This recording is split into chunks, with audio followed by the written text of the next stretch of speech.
Hello, everyone. Those of you joining, if you are just joining for the first time and you've not been on a webinar or not joined an AbilityNet event before, then please have a look for the Q&A box on the Zoom tool, and you should open up something which says open questions, answered questions, and dismissed questions. That's where the action's going to be for you. You're all on mute, so there's no voice input. It causes all sorts of technical and feedback issues. So in terms of interacting with us, please make yourself familiar with that Q&A box. And Michael Vermeesh has found it. Hi, Michael. How you doing? Mona's found it. Hey, Mona from Manchester Met University. I won't ask you to do full introductions. There's 278 of you. But if you have any questions right now, actually, if I can ask you to stop saying hello, because there might be somebody trying to tell me that they can't use it or that they've got problems. So it's suddenly filling up. Thank you, Nina, Alice, Robin, Catherine, Sal, Mona, Michael. But if you have any issues, that's the one place you can ask for a bit of help before we get started. Hi, Robin. In there is also where you're going to be asking questions as we go along, and you'll see that there are some so I've got some hands raised. Maria, Hazel, Laura, Chloe. If you can find the Q&A box, then that's what we're looking for. It's in the panel that should have been opened up when you started Zoom, and I can see some hands, some more hands. Anybody here still stuck? Heather, Diane. So if you're having problems at getting in, then that's what the hand raised is for. And the best place you can get help is to find the Q&A box if you're able to do that. That should be accessible, and it should be in the control panel for Zoom, which should open up when you enter. I'm not quite clear whether there'll be an issue with that if you're using, I can see a couple of telephone calls. So I think it's probably, you won't have that functionality on the telephone. You'll just be in listening mode. If you can't hear me, then I guess you don't know what to do at this point. But hopefully, if you can see the screen, you can see on the just going to move this second. It's in the wrong place for me.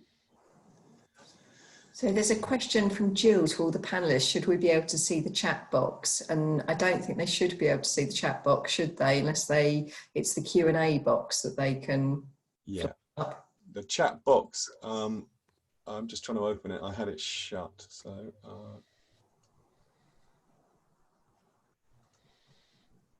Can't see the chat box now. Where's my chat box? So the Q&A is the best place to go. Otherwise, we end up trying to do things in two places. So if you have got the chat box open, it says Q&A at the top. It says Q&A on the panel. There are a couple of other places we can interact as a group, but that just puts everything in one place. If you're in the Zoom webinar chat, please use Q&A. Otherwise, I've got to try and keep track of the different questions and answers in two different places. So the chat is not the one we use. The Q&A is the one that gives me the best chance in terms of hosting to make sure I see your questions. So, are the captions auto-generated? No, they're delivered by My Clear Text. Hi, Kate, who's running those. So they're human-generated. We will talk about captions on events, and that will be, I'm sure, a topic that comes up. It's something that was requested to discuss. So we'll tell you more, but no, they're being delivered by a human, not a robot. And hopefully you'll be able to tell the difference. Cool, so we've got 331 people on this call today, which is brilliant. And we are going to be talking about tech solutions for disabled people working from home. My name's Mark Walker from AbilityNet. Because we've got so many, I'm just going to give it a moment to check I've got all the answers to questions. You should be able to see slides, and I believe you can see the panelists in the video panel down the right-hand side. I can certainly see them. Can you all wave, please, panelists? And then that should work. There's now a load of more hands going up. in the chat box, which is, I'm still, should there be sound? Yes, there should be. Greetings from Italy. Hi, Luca.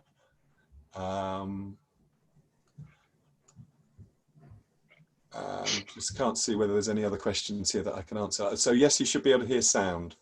Let me just say that in the chat again.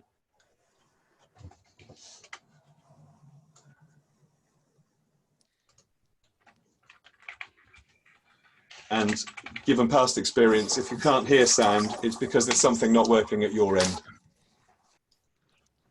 because everyone else can hear it. So, okay, I'm going to get going, and we may have a few technical issues as we go along. Once we're up and running, then others are talking, I can have a quick look at where we're going to go. So, I don't have any pictures of panelists. Do I have to show that? I don't think I do. No, they should be. You should be able to see them. That might be something that you've got in your end as an option to hide video panel. I can hide it at my end. That might be what you've got switched on at your end. It's in the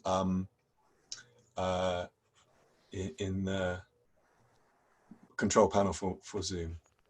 Right, let's get going. And we've got the other thing I would say is that. Although we have lots of slides, although we have lots of panelists and lots of slides and lots of questions, actually we're intending this to be audio only to some extent. We don't have lots of details on bullet points. We're not intending to share this visually in the sense that we're hoping the event will be as accessible as possible. So whenever we do slides on any AbilityNet event, we don't rely on them. You should still be able to follow the discussions and the topics, and we will also produce notes afterwards. The slides will be shared afterwards. The video will be shared afterwards. And we'll probably publish it as an audio file as well. So if there is a bit of the process that you're not able to access for any reason, technical or otherwise, then hopefully the other bits will pick up the pieces. And as a last resort, there'll be a transcript of the event shared afterwards as well. Cool, so we're talking about disabled people working from home. I got loads of questions from you when you joined and signed up for the tickets. And I did a word cloud just to make sure that we're all going to be in the right place. So the biggest word is home. The other words on here are staff, work, can, best, general, disability, accessible. So hopefully you'll recognize those words and feel like you're in the right place, just to make sure you understand broadly the themes we're looking at. And then we also took some questions from you. I'm just going to run through these briefly, but my point with this is that there's no way we're going to cover all these topics in the same depth, but you are in the right place by asking these questions. So these are some of the themes that came up. Good practice in supporting disabled people working at home and in education, particularly higher education. We have a lot of people in our network in HE and universities, and it was noticeable that there was a lot of people in that network. What are the obligations on employers to provide equipment to support someone to work from home? A lot of stuff about legal and other issues and things like that. What are the accessibility solutions for using Teams, Hangout, Skype, or other video conferencing?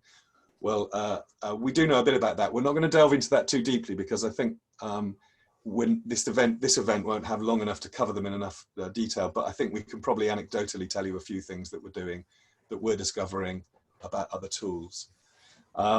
Equipment and ergonomic solutions for home working. I think that's probably one of the things we're going to cover light touch across a range of things. You know, if you're not comfortable at home and you haven't worked at home, you're not sure about equipment, then I think there's some top tips and advice coming your way.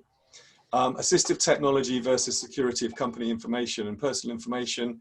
I think there is an IT issue here about people working from home and whether or not it's secure. We're not going to cover that in great depth. We don't have an IT or security specialist on the panel, but we may mention that, or we can certainly answer that afterwards. Can remote one-to-one support be as useful as face-to-face support? Killer question in lots of different businesses and services and educational settings. I guess the point we're going to make today is how to make it as effective as possible. It may not always be the best option, but it might be the only option for us at the moment. There's a fair amount of mention of different disabilities and impairments, so I thought I'd just mention a few that came up a bit more often than others. Visual impairment, dyslexia, other special learning disabilities, specific learning disabilities, hearing impairment and mental health. Those aren't the only things we're going to talk about, but it's worth mentioning that they were asked about quite a few times. And then advice for employers, legal responsibilities and employees' rights, looking at employers as a group that we want to support, because clearly that leads to support for the employees. Bela is here from BDF, the Business Disabilities Forum, and is running an event about that same topic later. So we do have some expertise on the panel, but again, it may be something we decide that we need to delve in a bit deeper later. So that, hopefully that gives you some sense that you're in the right place. I'm going to just start a poll. Again, I just want to check this technology is working. So I'm launching a poll for you, and hopefully you can all see that. There are 2 questions, and one of them is, what type of organization are you from? So how big is the organization, or how are you a university, a charity, local or national government, or other? You'll see in other that I asked you to mention that in chat. I meant Q&A. So because everybody can see that Q&A then.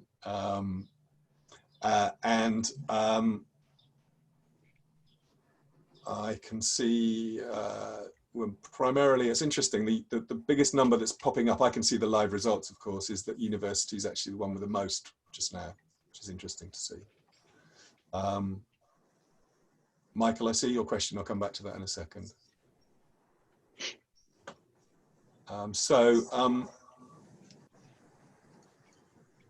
Kim, if you can ask in the chat any question you have directly, that will, or sorry, in the Q&A. You put your hand up. I don't know if you have something you can ask in the Q&A.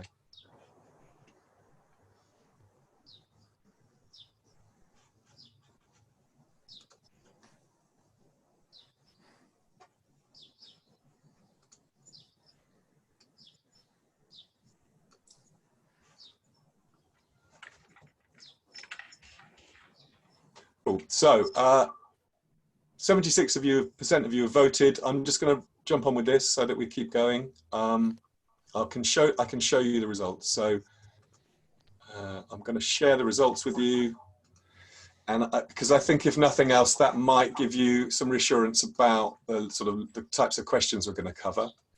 So you can see the most popular. I'm just going to run through these. The most popular group that people have ticked is a university. That's more than the small and large businesses added together. So businesses with more than 250 people is a quarter of the people in the group who ticked the box. A much smaller proportion of smaller organisations, a few freelancers or sole traders, some national and local government, 10%, 2% of you in the NHS and healthcare. When I did that list, I did wonder whether anybody would be able to join, but there will be people here from administrative roles, I'm sure. And then in the chat, there were mentions of other organisations, universities, guide dogs, charities, and others. So we have obviously a great range.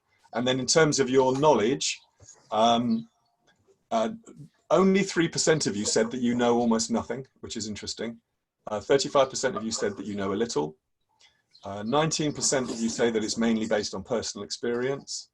And 43%, almost half of you said, I've got a lot of knowledge, it's part of my work. I think that's important for us as panelists and content to think about that. You know, we do need to do some of the basics, but that's interesting that there's a lot of university, a lot of knowledge and expertise in the room from the participant point of view. So we just need to take account of that in terms of our work with you. Okay, I'm going to stop sharing the results and I'm going to go straight into the content. So thanks for all that preamble. I'm now going to introduce to you who you've got to help you today and to run through things. So I'm Mark Walker from AbilityNet. I'm the head of marketing. I do a lot of our webinar work, and I'm going to be hosting and facilitating. I have Robin Christopherson from AbilityNet, Billy Courtney from AbilityNet, Joe Blood from Posture People, and Bela Gor from Business Disability Forum. I'm just going to briefly ask you guys to introduce yourselves, just to make sure the sound and everything's working for everybody. So Robin, can you briefly tell us your role and how easy it is for you to work from home? Yeah, Robin Christopherson, I'm head of digital inclusion. Am I coming through okay? Yep. Great, so I've been working from home for several years now. I'm a blind screen reader user, and I'm very easily able to deliver all of my role, apart from client-facing stuff and going and doing presentations in conferences, etc., from my desk. And I think home working is fantastic, particularly when your colleagues are a very noisy bunch and you have to rely on speech in your ears to be able to do your work. So yeah, home working. I've had a long experience, and I'm hoping to be able to pass on some top tips today. Brilliant, thank you. And Billy, can you tell us what you do for AbilityNet and your experience of working from home?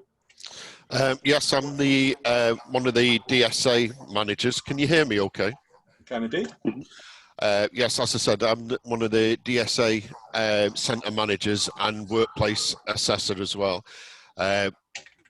Obviously, because of the virus, we've been working from home, and we've now started doing remote assessments with students and people in the workplace, and it's been working very, very well, which we previously had experience of doing remote assessments anyway. We found that doing video links enabled us to not only just to give presentations and share screen to demonstrate software, but actually we can actually show them physically through video links how equipment works as well. So it's gone well.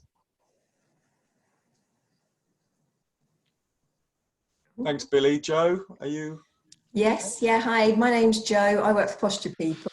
We supply ergonomic equipment into workplaces. We've got great experience of supplying kit into offices, but also into home working environments. I tend to work from home about 1 day a week, so I'm very used to sort of home setups as well. And we've obviously been doing a lot of advice over the last couple of weeks about trying to get as many people as possible comfortable at home. So yeah, that's our role here. Great, thank you, Joe. And Bella, you're from the Business Disability Forum. Can you tell us what you do there? And your experience of working from home? Oh, you were telling us about your comfy seat earlier. I was, sure. Yeah, so I'm head of legal and content at Business Disability Forum. I have worked from home since 2008 when I moved to Edinburgh, which is where I'm speaking to you from today.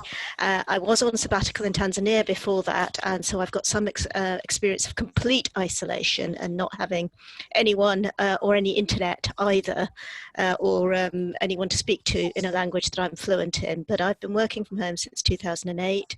I can do all of my job from home, bar the going out to see clients, and it makes me much more productive because I hated the London commute, which meant that I arrived at work exhausted after 2 hours of getting there and 2 hours of getting back. So I think it makes me a lot more productive to work from home. But I've got lots of tips if anyone wants them. I won't share them today on do it your way, because everyone's different. Great, thank you. I've got a few notes coming in.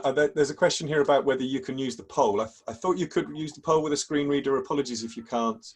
We are going to mention briefly about accessible platforms.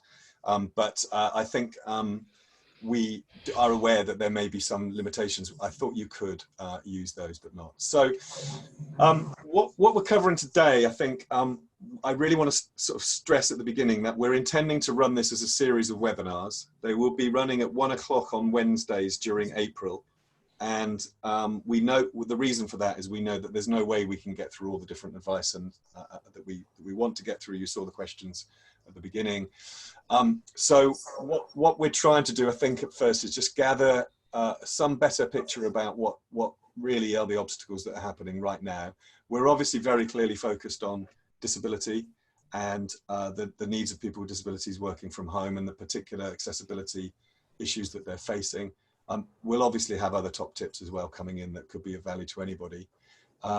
But again, just to emphasize, today's not about answering every single question as fully as we can. It's about teeing up a series. We didn't see anyone else doing this, so we really just wanted to try and fill a gap. And we want to make sure that we're giving you a chance to ask questions. That everything that goes into the Q&A box is recorded at the end, and then we do our best to do FAQs or links wherever possible. And we will be running future events, and I'm sure we'll see from today what the most popular topics are. But I think the starting point, so on the screen at the moment are two pictures. One of them is the one that Jo sent when she said, this is what you advocate as the perfect setup from home. It's a laptop on a stand that's propped up so that the top of the screen is at eye height, a separate keyboard and mouse. In fact, that's an adapted mouse, isn't it? So that's a special mouse as well, and a really nice chair that fits nicely under the seat, under the table.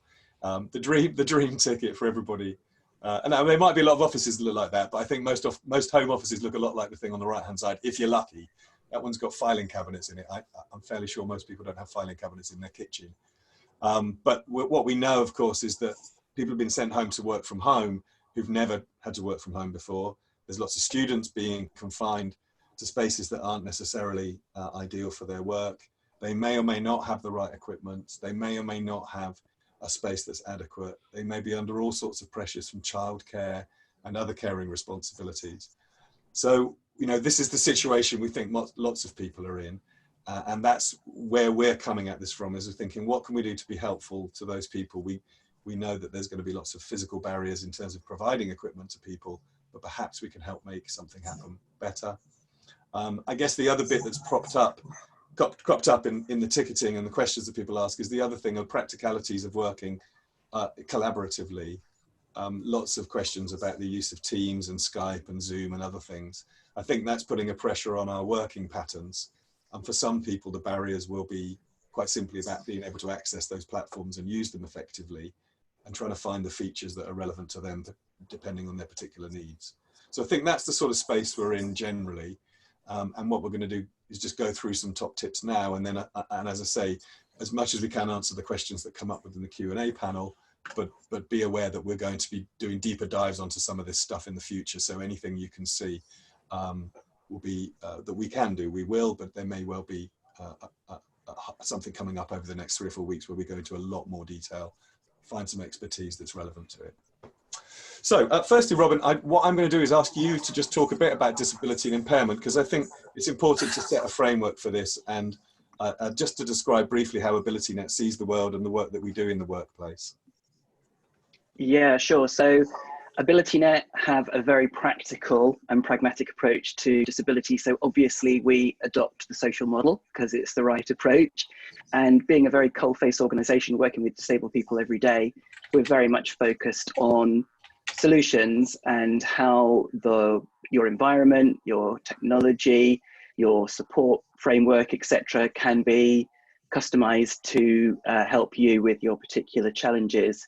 And we definitely don't see disability as, you know, someone in a wheelchair, someone like myself with a guide dog. You know, disability is much, much broader than that. I'm sure everybody who's logged in today is on that page already. So, you know, disability is a spectrum, just like neurodiversity is a spectrum, just like, you know, fear of spiders probably is a spectrum as well. We're all very, very a rich mixture of different kind of strengths and weaknesses, and disability is definitely not something that, you know, you necessarily are going to be registered disabled for, is not something that is going to be a simple case of some, you know, once you've got your disability allocation, like me as a blind person, you know, who knows what's going to happen next, touch wood. I hope it's not going to be hearing impairment, really not looking forward to that.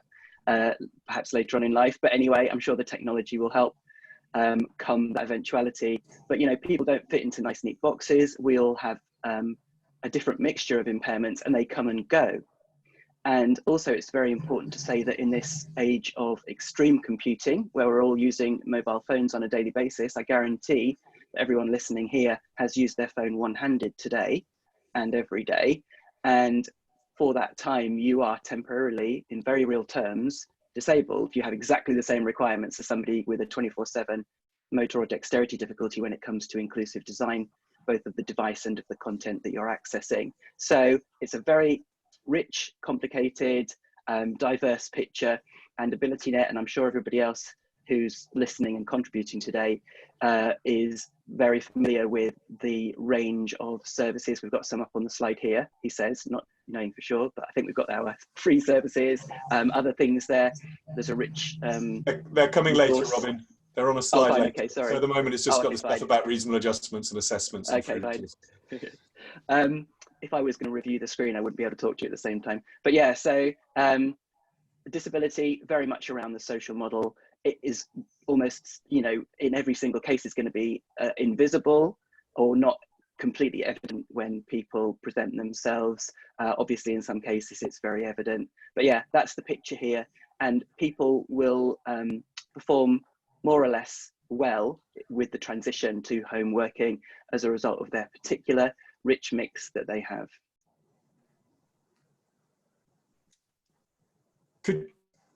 could you mention reasonable adjustments and put that in context for people? It's a piece of jargon which some may be familiar with and others aren't. Absolutely. I mean, I feel like Bella should jump in on this, but Equality Act 2010, absolutely groundbreaking bit of legislation, because for the first time it required proactivity on the part of the employer or people who are providing goods and services, etc. So you really had to think about doing things in an inclusive way up front, and that broke that circle, that cycle of not taking, for example, disabled people on board because your systems weren't accessible and it was a catch-22.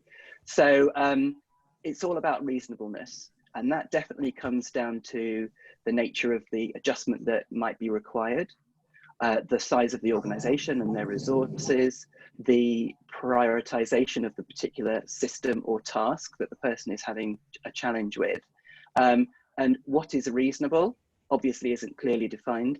UK legislation is very up on lightness of detail. It's light touch legislation, and then it requires, or it relies on case law to dot the I's and cross the T's and pad out the details. So what is reasonable? We can certainly discuss that in the context of what equipment you should provide for people at home who may only be working for weeks or months. But yeah, so reasonable is the reasonable adjustments, reasonable accommodations, they call them in the States, is the key phrase that will apply here. As an employer, there is also employment law. So there is other legislation out there. There's the public sector regulation, which is an additional piece of legislation that applies here to do with accessing services for employees at home, etc., of the public sector. So yeah, it's all about what you could reasonably expect to do in a particular instance. That's probably not a very helpful response because it's so vague, but that's the key here. There's no single definition, and you'll be expected to have made a suitable assessment of a situation that potentially would hold up if it came to having to review that in some sort of tribunal or compromise agreement arrangement. Great, thank you. So as you say, Bella is going to hopefully delve a bit deeper into that, and there are other resources around about that. But I do think it's important to mention that the reasonable adjustments is a helpful idea of what disabled people are entitled to. And that, to me, that's sort of part of the glue in the whole picture is that you have a responsibility to provide reasonable adjustments, and you are entitled to ask for reasonable adjustments. And then the conversation that takes place inside that is obviously about what adjustments are required and what's reasonable. But that's the broad framework within which, particularly in the workplace, is relevant. Is there anything, because we've got a lot of education people represented here, Robin, is there anything you want to add about that? Is there anything in particular around access to HE services, particularly like I was thinking about the public sector legislation that came in recently? Yeah, so HEIs, higher education institutions, are getting very excited and very on board with the public sector regulation. It's all about access to those services, whether it's an employee of an institution, or whether it's the students via the VLE or the LMS. You know, their processes and systems that they have to use. I know there's a bit of a hiatus when it comes to students actually doing their studies at the moment, but yeah, so it's really important that you review your systems.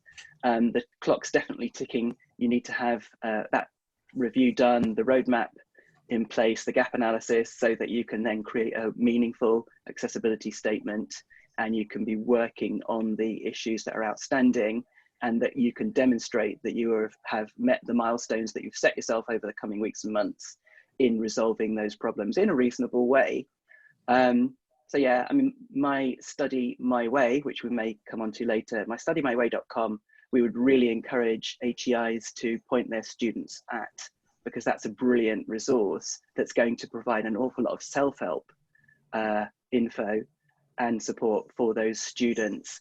So, you know, self-help is what it's going to be all about, or largely, when it comes to home working and isolation.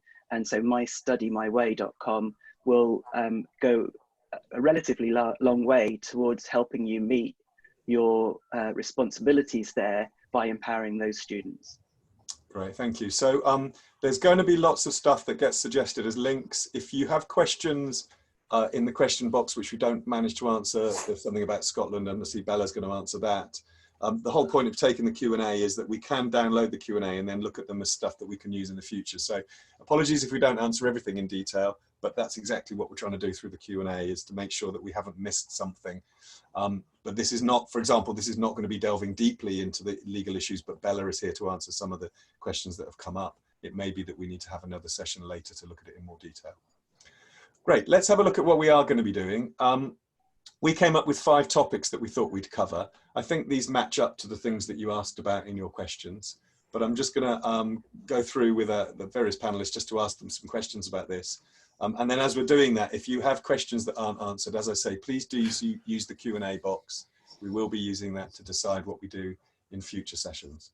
First of all, Billy, I'm going to ask you to quickly mention the assessments that you do in the workplace at the moment, and the extent to which what you're looking at is furniture and hardware, or whether it's other things. I mean, you're an experienced assessor in both education and in workplace. So what's the balance typically between fixing somebody's desk and chair or sorting out their work pattern? How does that work when you're doing an assessment?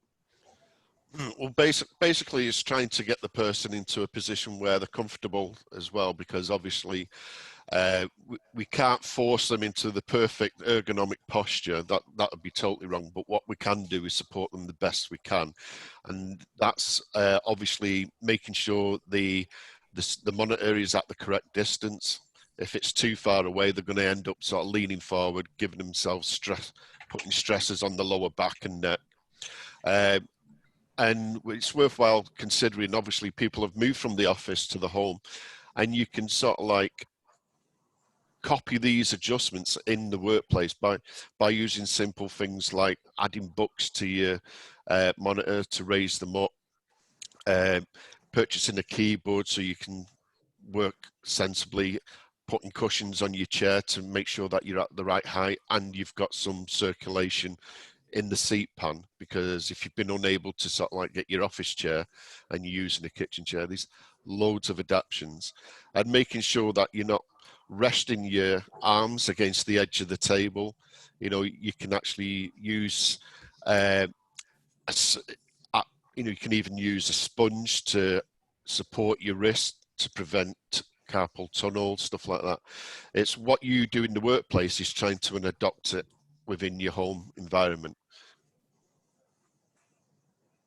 Is there any questions, any specific questions? Somebody's mentioned it can be dangerous to balance monitors on books. Obviously there is a whole degree of safety which people need to take account of. The other question I had was in sense of the amount of things that when you're working with a student or an employee, there are other issues I'm sure that you cover around work patterns and more holistic take on their sort of use of their space. Do you have any suggestions around that? I mean, I know that some of it's to do with mental health and making sure that people are dealing with stress. Yeah, I mean, the main thing is to adapt a schedule, keep a routine, ensure that you have regular breaks, because we can all be guilty once we get into something, especially with work or education.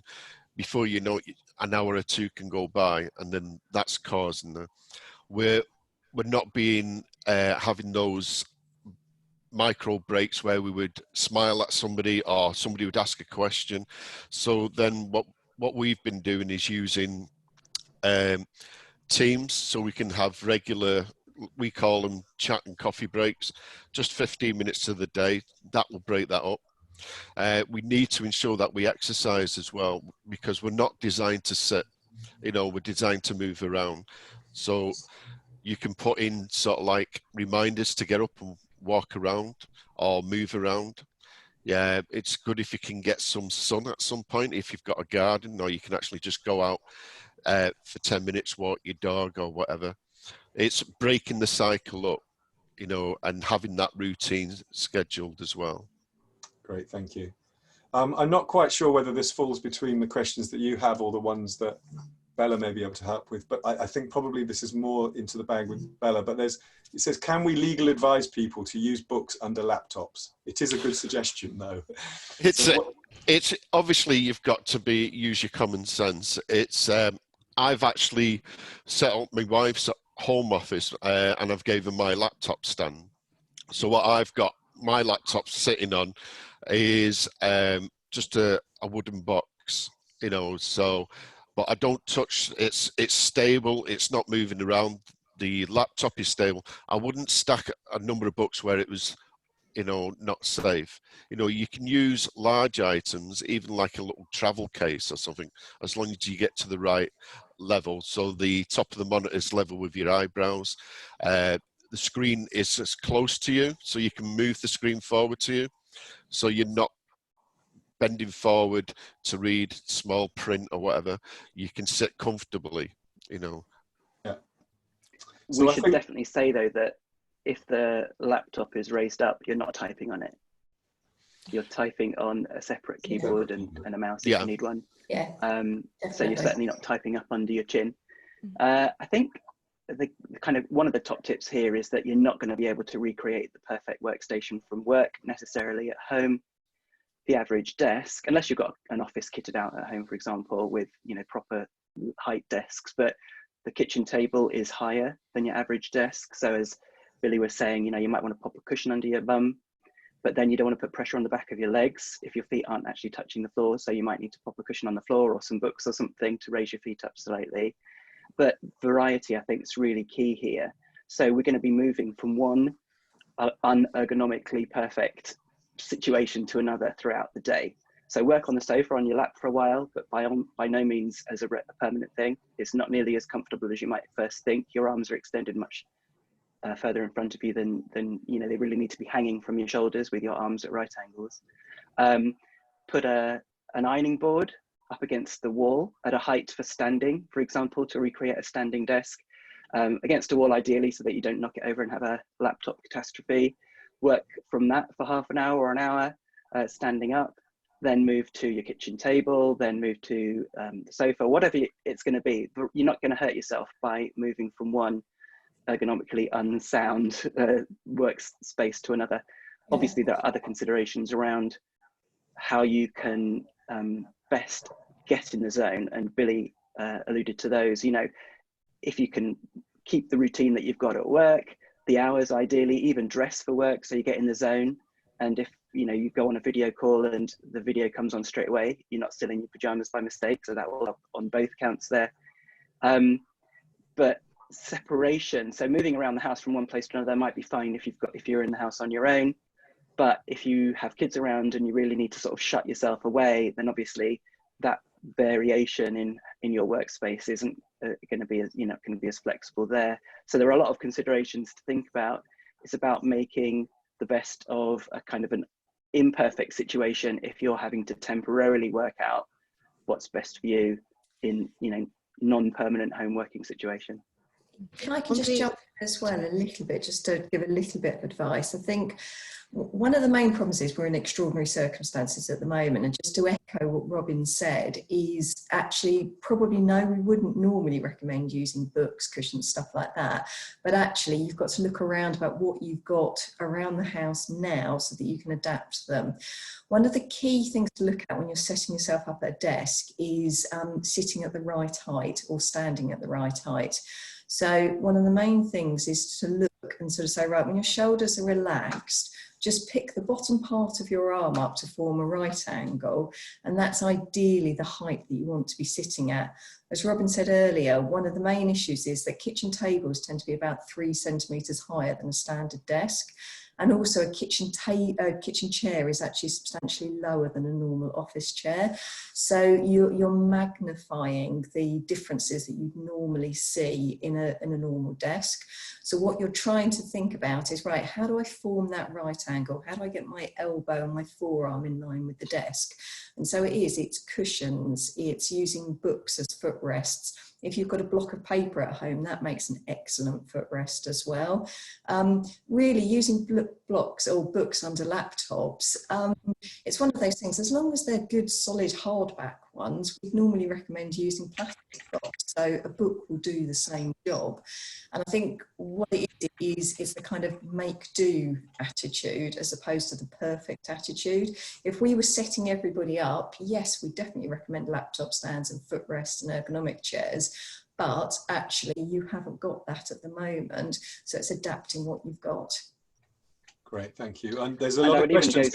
Can I just mention, sorry. there's a lot of questions coming in about, I'm just going to pick off a couple because I think we need to sort of acknowledge these are coming in. There's stuff about what the responsibilities of the employer are, whether access to work will cover costs, whether you know, somebody who's just joined would expect to have this at home and at work. I think we will definitely cover that with Bella. I think that what we're looking at here are the top tips that it may be helpful to pass on.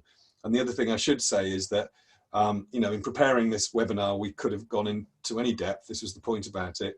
There is a lot of ergonomic advice out there, and it may or may not be directly relevant to disability. And so the same things may apply to certain people, but you know, in their situation, and other people's conditions or impairments may mean that they need a different solution. So I think if you go looking for, you know, advice about working from home and ergonomics, you'll find lots of stuff about posture.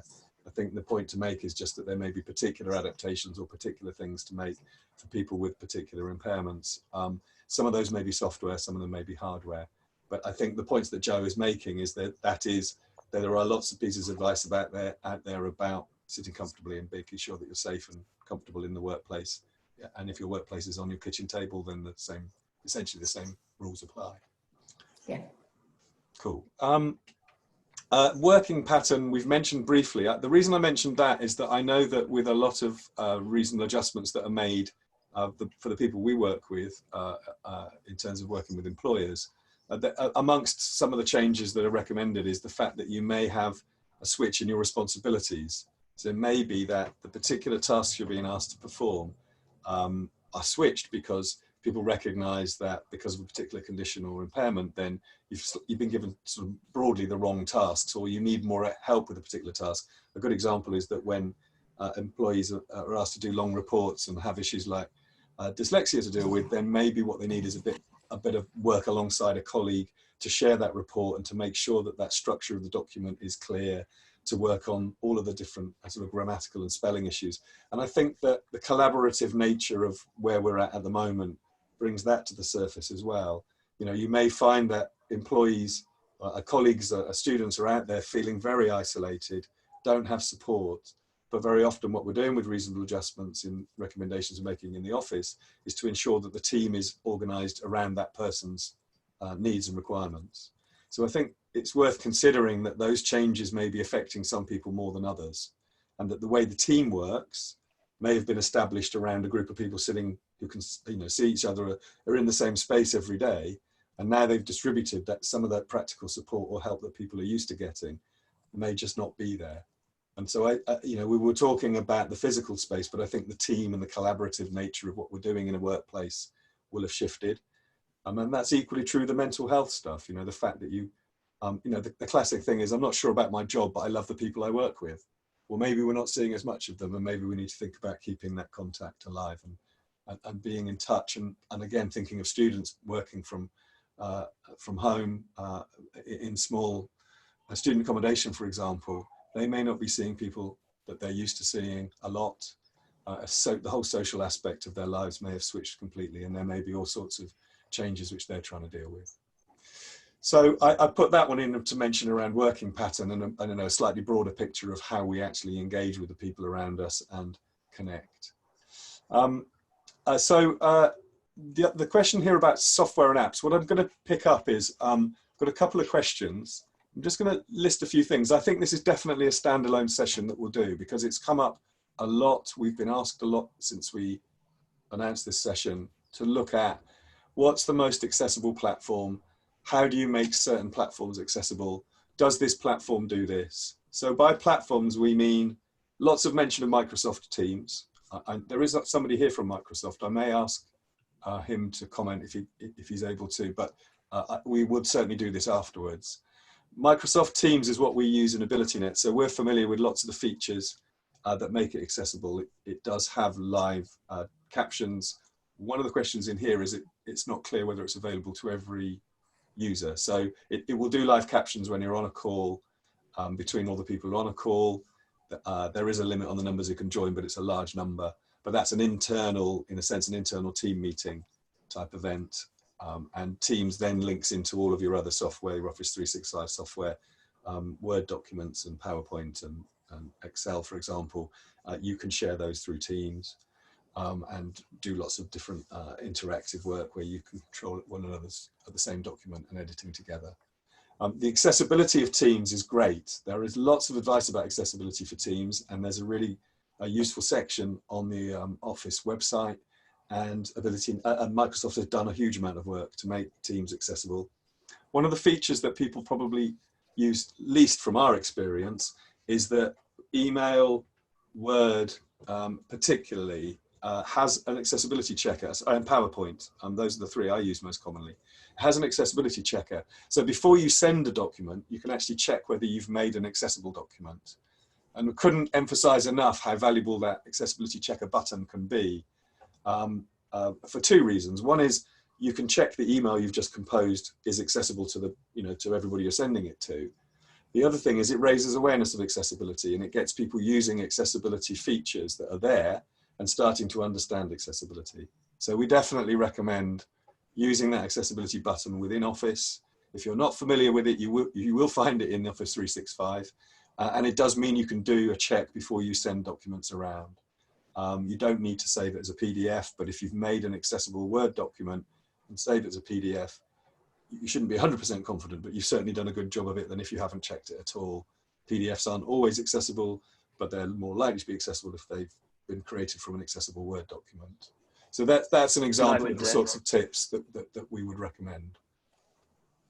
And I would very cheekily jump in at that point. And while we've got Michael on from Microsoft, and there may be others as well, put in a plea for the accessibility checker to be activated by default, just like the spell check is. You've already got different sections in that spell checker. You've got spelling, you've got grammar, etc., language style. Please just add accessibility as another little option in that pane. And that, because its discoverability at the moment isn't all that it could be. Let's make it something that people have to opt out of rather than opting in. Yeah. So I'm just checking. I think what we're getting is an offer from Microsoft to include that in a future session as a panelist. And I know that will be popular, and I know there's lots of features in there that people will either not know or not know. You can go looking for them, but I think it will be useful for us to do a review. So a couple of other things to mention that we've been grappling with. Live captions on webinars. So we've got a service here that we're paying for, and we've paid for it traditionally on our public-facing webinars, because although the auto captioning is great, it's not as good as a live caption, and it gives us lots of similar functionality. We've been able to afford that when we were running fewer webinars, but we're not going to be able to do that in the future. So we are looking at alternatives. As an example, I can actually do this live. So sorry about this, Kate. I'm just going to pull up the PowerPoint live subtitles. So in PowerPoint, there's a button under slideshow that says always show subtitles. And you'll see what will happen now is a big panel will appear along the bottom, and hopefully my words will appear on it. It's listening. Here we go then. So now that's built into PowerPoint, and it's using the Microsoft AI engine to create the captions. So I'm going to turn it off because you can't have both of them on. But we're going to use that. One of the things that we can't do with that is we can't switch to any other media. So because we're in PowerPoint, we can't show you a web page, whereas the slides titles will be on PowerPoint. If you switch out of PowerPoint and go and try and show somebody something on a website, which we were intending to do in future events, then we would lose the subtitles. So those are quite subtle differences, but they are there. There are other pieces of software. YouTube, we haven't actually explored very much ourselves, using meetups and Hangouts. I know there are a lot of features in there that can be turned on in terms of making stuff more accessible, and I think that's one area we are going to do some more work on. We actually we've worked with the Google accessibility team quite a lot, so we've approached them. They're in the US, and so we have to just work out the time differences in terms of getting them involved in this. But I think that there's lots of tips out there about using Hangouts and Team Meetup Meet, it's called, isn't it? Google Meet. So we can pull some of that together. And then there's other platforms. We were using Zoom, obviously. There are other things like GoToMeeting. House Party is the family one everybody seems to be using. Pretty sure that doesn't have any live captions, but has a lot of other benefits in terms of quick and easy access. So I'm not going to go through those in detail. My point would be we want to do a proper sort of session about that and get some input. There's a couple of points coming in here saying, where do you find the accessibility checker in Office? For the sake of today's call, I will just briefly switch to PowerPoint again. If I go into, I'm in PowerPoint now, I've got a slide deck open. This could be embarrassing if it fails because I dropped a picture in very quickly. I don't think I put any alt text on it. So you'll see I've switched to the review tab. It says check accessibility. A box opens on the right hand side saying, yeah, I've missed some alternative text there. So it tells you which picture it is that I haven't got any alternative text on. It's one of those two. This one probably, it's the one I dropped in right at the last minute. I can then do alt text on it. Yeah, it's that one. Chaotic real life working from home. And then that is now more accessible. So that's a button in the slides across the top, the review. I think that the fact that somebody posted that question kind of speaks to the point that I made earlier. Yeah. Where is it? I think that raising the awareness of that facility, you can see that stuff's not complicated. There's also people saying they haven't got it and they're surprised that Microsoft Teams is totally accessible. Michael's just posted up actually a list of accessibility features in the Microsoft site. I'm just going to post those into the I'm going to put it into the answer so everybody can see what he's just said. So, Mark, while you're doing that, there was a question I think that Bella wanted to answer about the legality of putting books underneath laptops and things. So I was going to, sorry, Bella, I was going to hold on to those things. What I was going to do is actually, and this is a good time to do it. I think there is a big question here, and I wondered what the attitude of employers was as far as you were picking up at the moment. You know, BDF is essentially representing the employer side of the question. Are people coming to you and asking these questions about their responsibilities? What sort of questions are you being asked from their side? No, we're getting lots and lots of questions from employers. I think the thing to note is employers are struggling with this, and the larger employers, particularly if they've got hundreds, if not thousands of employees working from home all of a sudden. So they are struggling a little bit.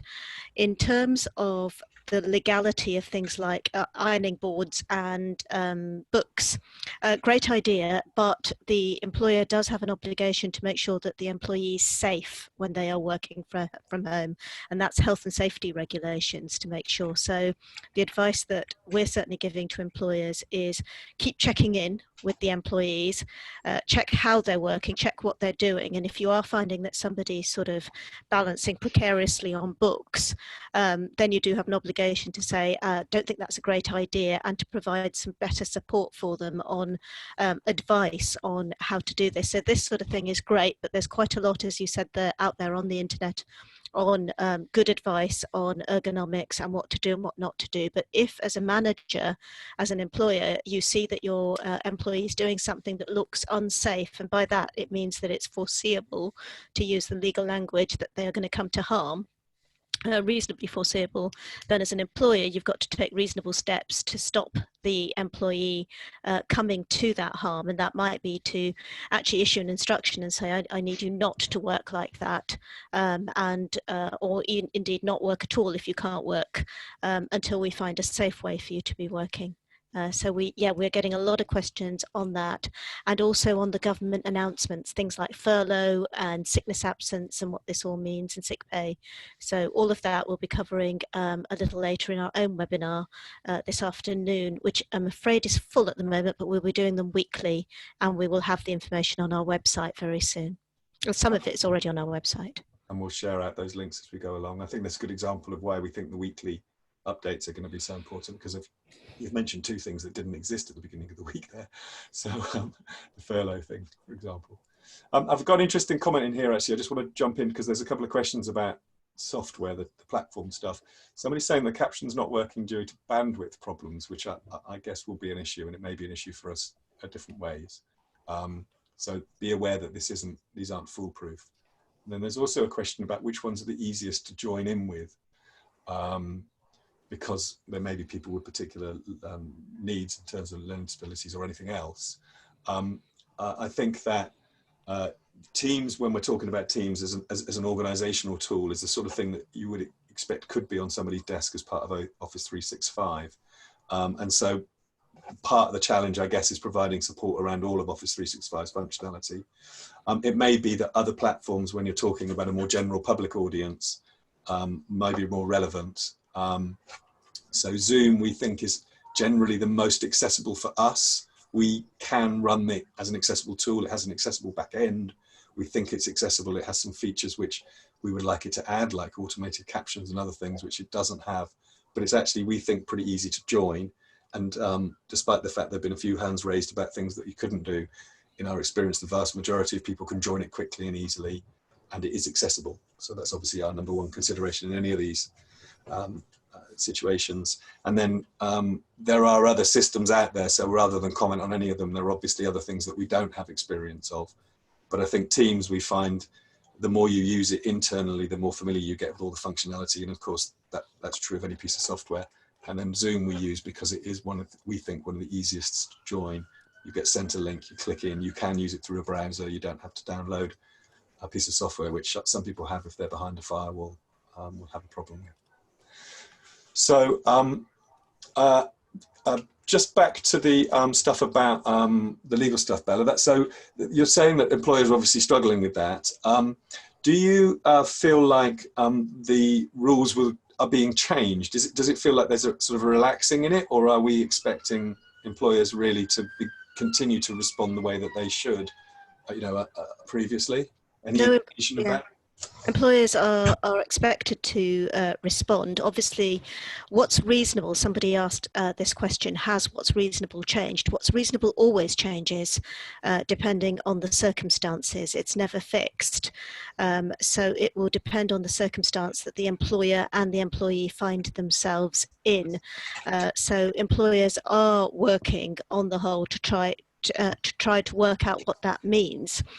Robin outlined the steps of determining what's reasonable, but I think the first step before going into the what's reasonable is what's the practice criteria or provision, the PCP as the law says, that's putting the person at a substantial disadvantage. What's the problem? What's the barrier that they are facing? So if you are an employee, talk to your manager, talk to your employer, and if you're a manager, talk to your employee about what is it that you're finding particularly difficult now that you are working from home. Identify the actual problem and then work together to try to find a solution. That might be a little bit difficult. It might take a little bit more time to get that solution in place, but then you can work out whether it's reasonable to put that solution in place. It could be that some employers are transporting work chairs to the office, to the home office for employees, because that's actually the simplest way of doing it, is to actually just courier the chair to them at home if this is going to go on for some time. Others are providing grants. They're the richer, bigger employers, to say you've got a certain amount of money just to buy what you need. And I think a lot of it is being bought from Amazon, if I'm honest, in terms of that. So that's another solution. It's not an option for smaller, poorer employers, absolutely not an option for them, but this is what some of the larger employers are doing. And it might be that if you can't work safely and your employer thinks you can't work safely, that you do actually stop working for a while, and that could be asking you to take annual leave, if and that is something that might have to be done. It might be that it's unpaid leave or paid leave, depending on what your employer can afford. And then there is the furlough as well, where if you really cannot do your job, although I would caution against employers furloughing disabled employees rather than non-disabled employees, simply because they can't make the adjustments at home. There is a legal risk to that. I won't go on too long on all this. No, okay, thank you. I think just so go ahead, Robin. Yeah, just to speak to Bella's point about defining the problem as being the initial stage. That's absolutely true. And I mentioned studymyway.com earlier for students, and there is an equivalent which is called cleartalentsatwork.com, free for every single employee in the UK to use. And it will take them, they will explore together the areas right across all of their working, and it's being completely updated now for covering COVID-19 and home working.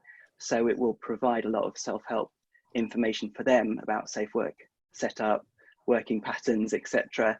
And it will provide information to the employer, to the line manager, about what is reasonable in that situation as well. And that's under constant review too. So about helping define the problem in the first place, the challenges that they might have in a new situation, we would definitely encourage people to go to cleartalentsatwork.com and create or update their profile. Okay, thank you. Robin, do you mean Clear Talents on Demand? No, well, you can do. Cleartalentsatwork.com will take you to the same thing. Okay, if you log in with... we'll put the link into the box, that's all.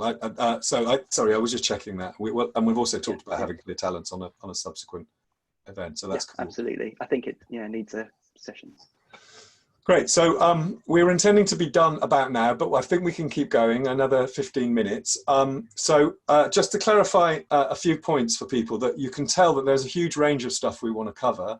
We picked out 5 things that we could touch on. We've only scraped the surface of most of them. So I really do want to emphasize that that's the point of the subsequent sessions, is that we're seeing lots and lots of stuff going on around working from home.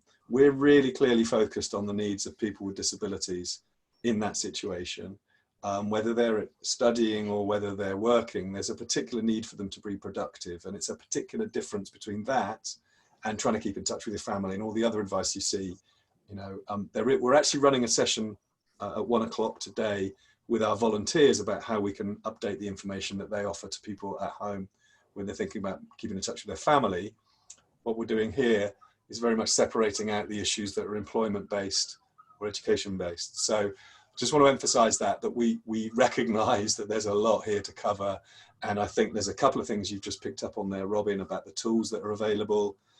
The stuff you're talking about, Bella, will obviously adapt and change over time in terms of responsibilities of employers.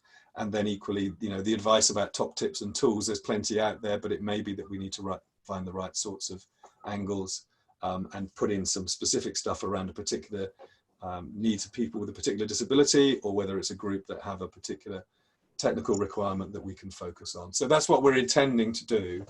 Just looking at the rate at which the questions are still coming in, that's our intention, is to continue to dig a bit deeper into these topics in subsequent events. So I'm just going to ask one more question. Bella, I think this is one for you, and I don't know whether you know much about access to work and anything that's changing in access to work at the moment.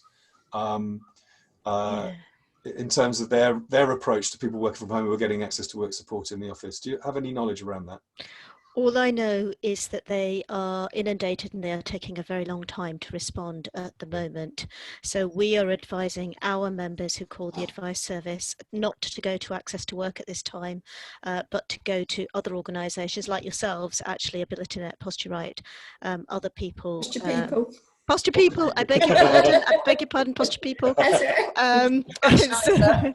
Posture People at the moment, so hopefully you won't be inundated as well, but it is true that Access to Work is struggling at the moment. So larger employers who can afford to, we're advising to make the adjustments themselves. I know that doesn't help everyone who's been asking questions here.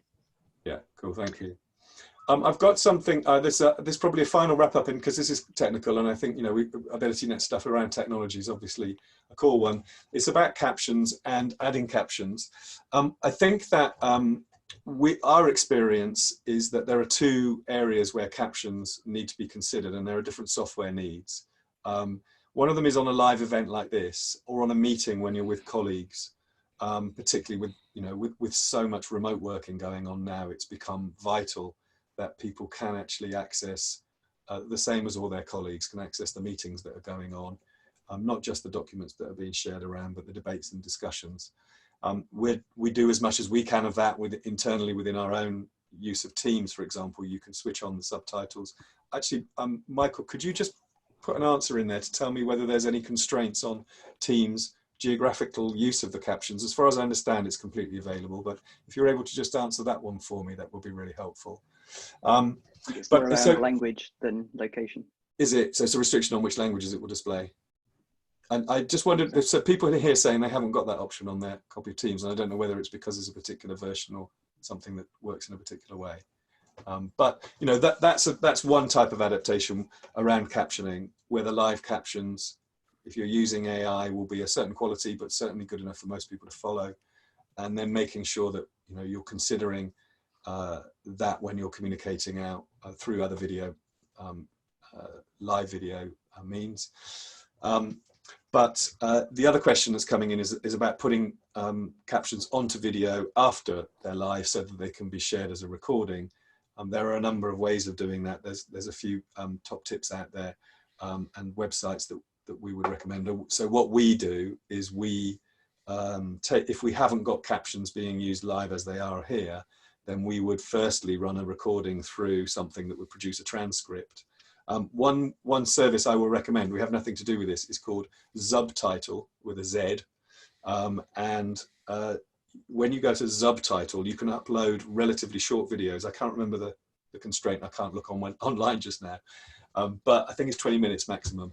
You upload the video, it provides a transcript that you can edit. You can then change the style of the captions. It's important that your captions visibly are accessible. So we've got white captions on black background here to be as clear as possible. Not, you know, you don't want any transparency on the background so that the words get lost if the image changes. And you can do that in subtitle.com. And I think it's 50 cents a minute for the video that you've uploaded. So if we did a short video of a 5-minute video, it costs us £2.50 to do that. So that's the top tip from me that I use a lot for quick and easy subtitling onto short videos. And again, I just say that we are intending to do a training session about that, because accessible video is a lot more than just adding captions. There's loads of other considerations to make. But short term, if you can do live captions by using a platform like Teams or Hangouts, then obviously you're helping people enormously. And then in recording videos, if it's short form, then something like Subtitle. Once you get beyond that, we couldn't see anything you could do cheaply from an external service, but you may need to, you know, have somebody in the team who can take a transcript and then load it onto a video file. And the program that I use when I do that is called Handbrake. It's not the easiest thing in the world to use, but once you've created the transcript file, which is in the format of an SRT, then you can merge the two and it will put the captions onto the video. I found it difficult to make them visually accessible. There may be some guides out there to use it. So there's a few tips there, Subtitle and Handbrake. I'll do it yourself type tips for doing video. Cool. Michael's saying that they should be available on every version if you're on the right version. By right version, I assume you mean the new one. So it says, and Teams can record and upload to streams and we'll make a transcript. You can edit the transcript and then that gives you a transcript from the thing that you've recorded on Teams. So if you're in Teams and you've recorded a meeting, you can upload it to streams. That's an option when you receive the recording, and you will then get a transcript from it. You can also get a transcript by uploading it to YouTube, and you can download from YouTube a transcript or an SRT. I think you can do that on stream as well. But if you don't recognize these words, then what we'll need to do is a slightly deeper dive into that topic, because there's a few technicalities in there that are beyond just turn a button on and it suddenly appears. Can I give a closing? So, anything that anybody wants to add from the panel? I'll just go through each of you. Joe, is there anything you want to add about what you're seeing from the way that the employers are responding? I know that you've created a service where you deliver furniture to people's home. Is that because people are asking for that from your customer base? Yes, it's getting harder. Normally, we've got no problems whatsoever and we deliver everywhere. One of the things is it's getting much harder to do that now. So we've had to stop a lot of the installation. So we can still get things couriered to people, but they then need to be able to take it into their own homes. And then we do setups via a video assessment as well. One of the other things which people might find useful if they're struggling to find what is a good ergonomic setup is there is a page on our website. If you go onto the home page of www.posturepeople.co.uk, the first section is all about working from home, and there's lots of diagrams on there. There's a video that I've done about setting yourself up at a kitchen table. So that might be useful for people as well. And I can certainly send the link to you afterwards so that you can share that around. Great, thank you. Bela, do you think in terms of what's going to come next, do you think we're going to see a lot of change in terms of the way that employers are responding? You know, we're going to be running these sessions for the next 4 weeks at least. I know you're planning to do the same. How dynamic do you think this is going to be? I think it will calm down. I think employers are, like everybody else, just struggling with to get to a new normal at the moment. But we have guidance on our website, which is very much around the law and the government advice, and we're updating that regularly. That's being viewed a great deal at the moment. And I've put together a COVID-19 toolkit, which is just sort of top tips, including mental, physical health and well-being, as well as employees, supporting disabled employees and supporting disabled customers as well, because that's a big thing that's coming through as well now that everybody is shopping and accessing information remotely as well. So that's a topic I think that will come to the fore in weeks to come. Yeah, okay, thank you. And Billy, you're seeing a switch to remote working definitively. Now, all of AbilityNet's assessments are now moving to remote online. Is that, I mean, are people comfortable with that? Are you seeing any changes in the way that people are just accommodating that? A lot of people are making sort of like obviously adjustments, and like it's been highlighted, obviously people with young children in the house and stuff like that. But it's just trying to stick to that routine and giving yourself regular breaks, trying to set your workplace up, your workstation up as comfortable as you can. And like Robin said, variety can help as well, you know, and try and get as much exercise as you can, and try and use any medium you can to actually speak to other people, whether it be visual or a phone call, you know. So, but a lot of people I have been talking to sort of saying they're getting more done because they're not traveling to and from work, so they're actually getting more work done. Cool. So we've become more productive. Great. And Robin, finally, and in terms of your sort of overview from AbilityNet's point of view, there are some upsides to this, aren't there? People are going to have to learn where these buttons are on Office and what the best tools are. It seems like that's actually part of the positive picture from a broadly positioned disabled people, that these are going to have to be solved now rather than being hidden away in an office. Absolutely. And, you know, to what Billy was just saying there, it is potentially a much more productive way of working. And I think, who was it at the very beginning? Was it Bella? You know, you get exhausted by the time you get to work. So yeah, I think we're going to see a lot more question marks around all of this traveling to do face-to-face meetings. And as a blind person, I've been on that page for a long time. You know, why do you need to spend the whole day traveling into London, getting across London to have an hour-long meeting when you could fit 6 of those in a day? So, you know, I think we're definitely going to come out of this much more digitally savvy and much more potentially efficient than we were before, with our time, with resources, you know, with the environment, etc. It makes sense to do as much online and as efficiently as possible. To Billy's point as well, you know, try and keep in contact with people. The temptation is going to be to do things through text, through emails, through IMs, that sort of thing. A lot will be lost if we just go purely to text communication, both from a nuance point of view, from a spontaneity and ad hoc point of view. So a lot of teams, if you're in a small team and you're used to being in an environment where you just spark off each other in a room, you might want to set up a group call that lasts all day. That's not going to be for everyone by any means, but it will keep that spontaneity and that support, and counter the isolation that you could potentially feel just typing away and not hearing anything going on. Use your smart speaker for sounds. I've got one right here. We could be instantly transported to an office or to a cafe or wherever you might be. Just ask your Echo Say for office sounds, or ask her for cafe sounds, for example. That can help with isolation. the audio side of things, you know, if you're producing a lot of audio related meeting content as a result of you know, going online with this sort of meeting, then you mentioned Subtitle, you mentioned other ones that can do it kind of in a live meeting. But if you want a transcript, I would also recommend otter.ai. I think the first 600 minutes each month for free.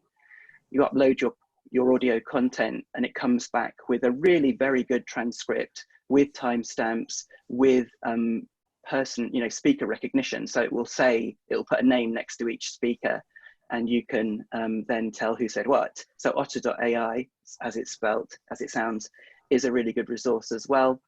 So yeah, try and counter isolation. Try not to we're going to cover these in much more depth in later sessions around mental health, for example, but try not to be overwhelmed by news. Do not have a rolling news channel on a TV in the corner. That's not going to help with mental health. If you cannot resist looking at social media, put your phone in another room. You can get apps that will actually lock you out of your phone altogether or out of certain websites and apps. If it's a work phone or it's a work machine, then you're going to have, you know, IT might need to be involved in kind of installing those particular restrictions on your devices, but it could actually really help with your mental health, not to be constantly exposed. Limit the times that you're away from your desk doing the exercise to those times when you might quickly check Twitter, for example. So yeah, we'll have many more top tips in future sessions, but for now, thanks for the kind of broad overview, and please do sign up for the following week's sessions that sound promising and kind of applicable to your role as well. Great, thank you. So I've put a poll up for those of you that hopefully all of you can access that. You can see that we anticipated that we weren't going to be able to cover all these things in detail. Free and low cost software, how to run accessible meetings, top tips for home setup, more help for employers, legal issues for employers. They're all scoring reasonably well anyway. They clearly want to know about that. One thing I would mention is that we didn't know until we set the event up just what proportion of people will be coming in from HE. And there may well be that we need to pick up another session specifically around university issues. You know, the idea of supporting students remotely has very different questions attached to it than supporting employees, and employers have a different responsibility to the university. And there are some nuances in the accessibility regulations, all sorts of things that are different from those 2 points of view. So we will definitely be picking up on that. We hadn't anticipated such a large proportion of people would come from HE. I'm pleased to say that the majority of people have found it either useful or very useful to be here today. I hope that you've been able to share your advice as well, because we're asking you to use the Q&A because we can download and use that afterwards. So there will be a huge amount, I'm sure, that we can trawl through and provide as useful links afterwards. We have a series that we're calling AbilityNet Live.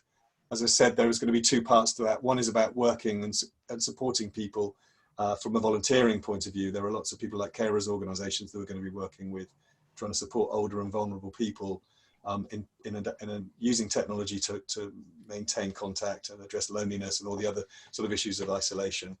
We'll be working on this one, as you can see, on a much more sort of workplace and education basis, looking at the tools that enable people to remain productive in their education or their workplace. We haven't set up the sign-ups for those yet. We've been spent all week working on these 2 things. There's another meeting coming up straight after this one that we're going to run for the volunteers. But look out for an announcement, and please do share that around. It's amazing to see how many people have joined in from so many different networks. So please do encourage people to come in. It helps us to be much more responsive by seeing what questions come up and see what things you want to know.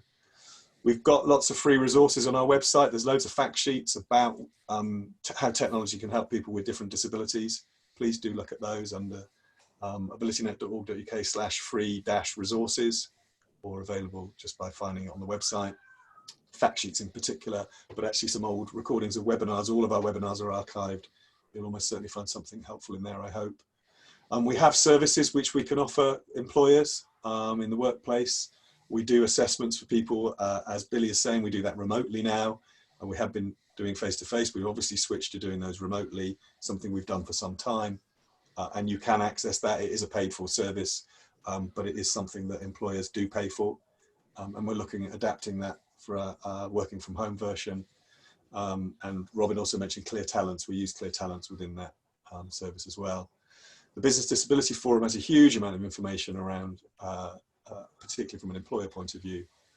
And actually somebody in here, you might have noticed Bella was saying it'd be great if you could you know, make statements like you did about access to work, and just to clarify some of the sort of underlying issues. I know there is information like that in your news feed. And then Posture People, we're working with Joe because it's somebody that I know, and there's some really great top tips and advice in there. But that, you know, those equipment suppliers that are out there, as opposed to Amazon, you know, there is a lot of advice and information from people who know how to adapt equipment to meet different people's needs. And I've almost certainly got some advice to offer you, whether there is a current supplier or somebody that you're able to turn to now. So those are just some ideas. Obviously, there's loads of stuff in here. One thing else I'd mention is that Michael Vermeesh, who we've mentioned a couple of times, is someone we know well in Microsoft, because we work with Microsoft a lot. And he's been chucking loads of great ideas into the Q&A box. If you haven't been following that, I think we'll almost certainly have a session with Microsoft looking at supporting disabled people using Teams, for example, and other Microsoft tools. There is a lot of information in there. We're aware that people aren't using all of those features, so we are always telling people about them. So please do have a look for yourself and see what's out there in Teams and Office 365. Lots of accessibility features that I'm sure you'll find useful. So thank you very much for joining us. I'm just going to show you the end of the poll and see, you can see the most popular next session would be how to run accessible online meetings. We will try and do that next Wednesday. We obviously have to do a reasonable amount of prep to get that going. That could be the next one. It could be another one off of that list that we find easier, but it will definitely be in the next couple of weeks. We'll run a session around how to run accessible online meetings and look for any advice and support that you can offer through the Q&A box, and also bring in other issues that have been mentioned today that haven't been addressed. So thanks for joining us. Can I make a final request? Okay. Do you mind? Robin? Sorry. Yeah.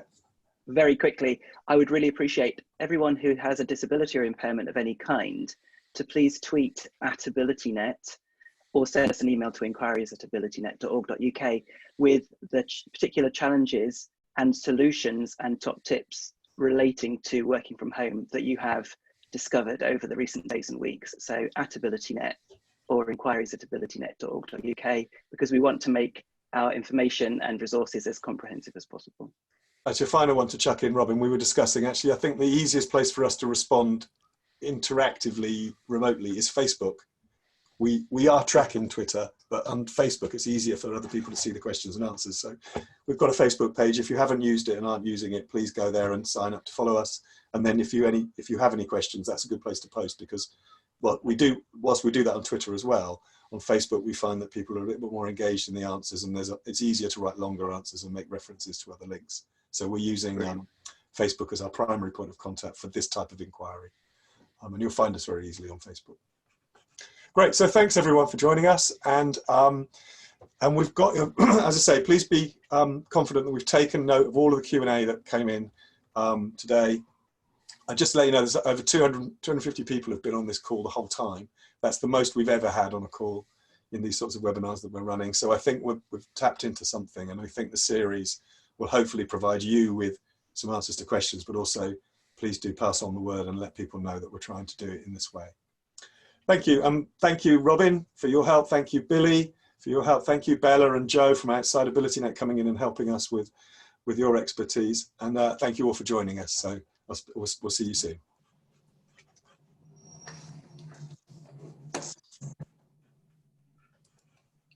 I've got to end the meeting, which means that Joe and Bella, Robin and Billy will disappear. Okay, bye. See you later.